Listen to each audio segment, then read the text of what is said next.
मरी समझी दादी ने बदला लिया, भाग दो। अनन्या के हाथ कांप रहे थे। कमरे में सिर्फ घड़ी की टिक टिक सुनाई दे रही थी। सरस्वती अम्मा ने नीली फाइल खोली। अंदर पुरानी तस्वीरें, पुलिस रिपोर्ट, पोस्टमार्टम पेपर और एक छोटी सी ऑडियो कैसेट थी। उस सबसे ऊपर विक्रम के पिता अमित राठौर की फोटो थी। वही मुस्कान, वही चेहरा जो अनन्या ने घर की दीवार पर हमेशा फूलों के हार के पीछे देखा था।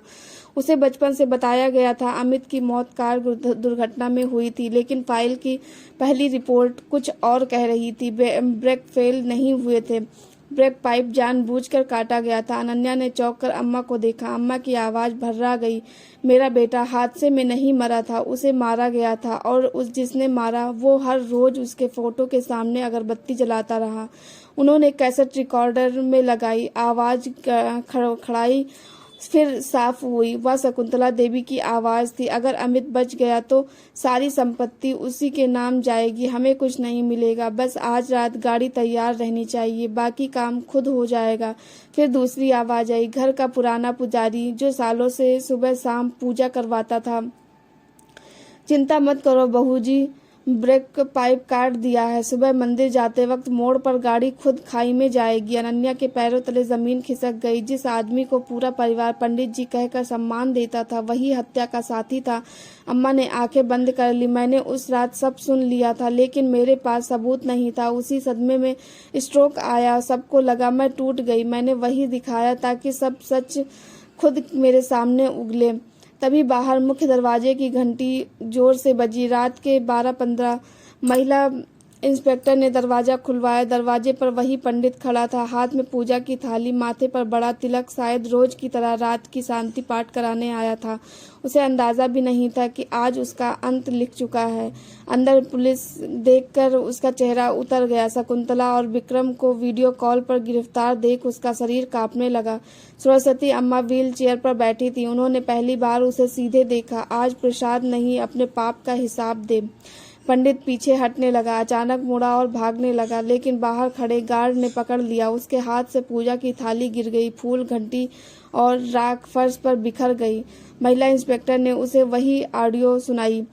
उसकी आंखें फट गई। कुछ सेकंड चुप, फिर वह रोने लगा। मैंने नहीं चाहा था, मुझे पैसों की जरूरत थी। शकुंतला ने कहा था बस एक काम। उसकी बात पूरी भी नहीं हुई थी कि अनन्या ने पहली बार तेज आवाज में कहा, बस एक इंसान की जान ली थी तुमने, बस एक काम नहीं था वो।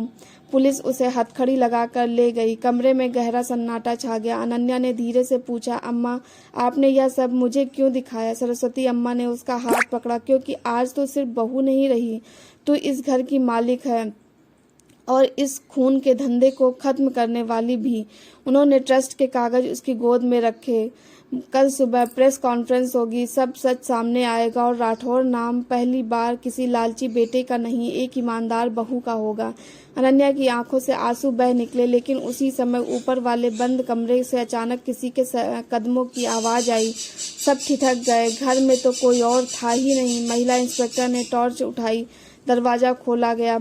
ऊपर स्टोर रूम के अंधेरे कोने में एक 10 साल की लड़की दुबकी बैठी थी, गले में वही चांदी का लॉकेट जो अमित राठौर पहनते थे।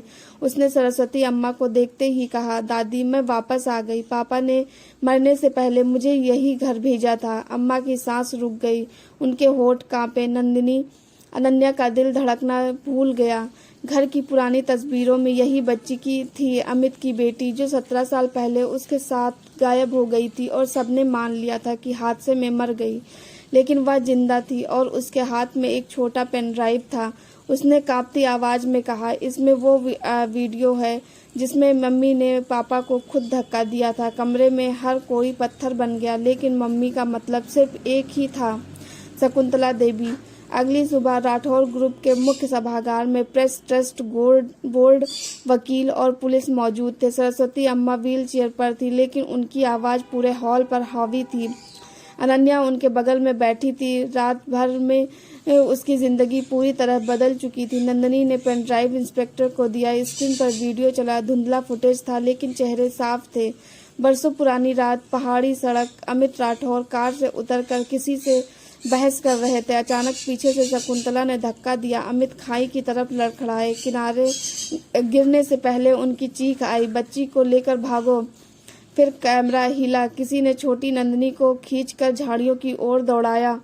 वीडियो खत्म, पूरा हॉल सन्न रह गया। शकुंतला को अदालत में पेश किया गया। हत्या, साजिश, धोखाधड़ी, बुजुर्ग प्रताड़ना, हर सबूत एक एक कर सामने रखा गया। अदालत ने उसी सप्ताह फैसला सुनाया। न्यायाधीश ने आदेश पढ़ा। अभियुक्त शकुंतला देवी को आजीवन कारावास। हॉल में खामोशी थी। तभी शकुंतला अचानक हंसने लगी, पहले धीमे फिर जोर से। उसकी आंखें अनन्या पर टिक गई। तुम सब जीत गए नहीं, असली खेल अब शुरू होगा, वह चीखी। अनन्या मल्होत्रा ही अब असली वारिस नहीं, वही मेरी बेटी है। कोर्ट में हर सिर अनन्या की तरफ घूम गया। उसका चेहरा पीला पड़ गया। क्या बकवास है। लेकिन शकुंतला ने कांपते हाथ से एक पुराना अस्पताल रिकॉर्ड उठाया। सरस्वती अम्मा ने फाइल झटके से ली। पढ़ते ही उनका हाथ कांप गया। 17 साल पहले अमित की मौत वाली रात एक और रिकॉर्ड बना था। नवजात शिशु की अदला बदली, केस दबाया गया। शकुंतला जहर घोलती आवाज में बोली, जिस बच्ची को मैंने उस रात गायब करवाया वह नंदिनी थी, और जिस गरीब परिवार की बच्ची अस्पताल से उठाकर लाई गई वही अनन्या थी। मैंने उसे इस घर में बहू बनाकर वापस लाई ताकि एक दिन सारी संपत्ति मेरे खून को मिले। अनन्या के कानों में शोर भर गया। उसे याद आया बचपन से उसके दस्तावेज अधूरे क्यों थे। उन्होंने, उसके मायके वालों ने कभी जन्म अस्पताल का नाम साफ नहीं बताया। क्यों शकुंतला उससे नफरत भी करती थी और अजीब लगाव भी। सरस्वती अम्मा की आंखें भर आई। उन्होंने कांपते हाथ से अनन्या का चेहरा छुआ। तू मेरे अमित की बेटी है। अनन्या वहीं बैठ गई। उसकी दुनिया दूसरी बार टूट रही थी, लेकिन असली झटका अभी बाकी था। सरकारी वकील ने अचानक कहा, माय लॉर्ड, एक और सबूत है। वही बैंक ट्रांसफर रिकॉर्ड जो सरस्वती अम्मा ने रात को दिखाया था, उसमें अनन्या के खाते से हर महीने बड़ी रकम विक्रम को जाती थी। उसी रकम से रिश्वत, फर्जी दस्तावेज और एक गवाह को चुप कराया गया था। कानून के अनुसार पैसा अपराध में इस्तेमाल हुआ था। जज ने सीधे पूछा, क्या अनन्या मल्होत्रा को इन लेन देन की जानकारी थी? अनन्या के पास जवाब नहीं था। उसे सच में नहीं पता था, लेकिन कागज उसे दोषी दिखा रहे थे। कोर्ट ने जांच पूरी होने तक उसे भी हिरासत में लेने का आदेश दिया। पुलिस आगे बढ़ी। पूरा हॉल दंग था। तभी सरस्वती अम्मा खड़ी हो गई। 82 साल की वह औरत, जिसे सब मरा हुआ समझते थे, पहली बार बिना सहारे उठी। उन्होंने अपनी छड़ी जमीन पर मारी। रुको। उन्होंने जज के सामने एक सील बंद लिफाफा रखा। यह मेरा आखिरी बयान है और यह साबित करेगा कि अनन्या पीड़ित है, भागीदार नहीं। जज ने दस्तावेज खोला। पढ़ते ही उनका चेहरा बदल गया। उन्होंने आदेश वापस लिया। अनन्या मल्होत्रा पर सभी आरोप तत्काल हटाए जाते। शकुंतला का चेहरा सख्त पड़ गया। वह समझ गई खेल खत्म। उसे पुलिस ले जा रही थी। तभी उसने पीछे मुड़कर आखिरी बार कहा, मैंने सब किया, लेकिन अकेली नहीं। घर में अभी एक और है जिसने अमित को मरते देखा था और चुप रहा। सबके चेहरे जम गए।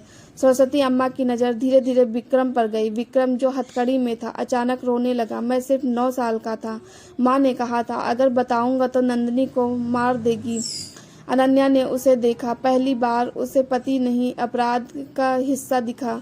कुछ महीनों बाद अदालत ने शकुंतला और पुजारी दोनों को उम्र कैद की। विक्रम को साक्ष्य छुपाने और आर्थिक धोखाधड़ी में सजा मिली। और जिस दिन फैसला आया उसी दिन सरस्वती अम्मा ने पूरी संपत्ति 2 नामों में बांट दी। अनन्या और नंदिनी एक बहू नहीं थी, एक बेटी थी। एक लापता बच्ची लौट आई थी, और जिस घर में एक बूढ़ी औरत को भूखा छोड़ दिया गया था, उसी घर की असली मालकिन ने सबको जेल भेजकर अपनी आखिरी लड़ाई जीत ली थी। दोस्तों, आपको कहानी कैसी लगी कमेंट करके ज़रूर बताना।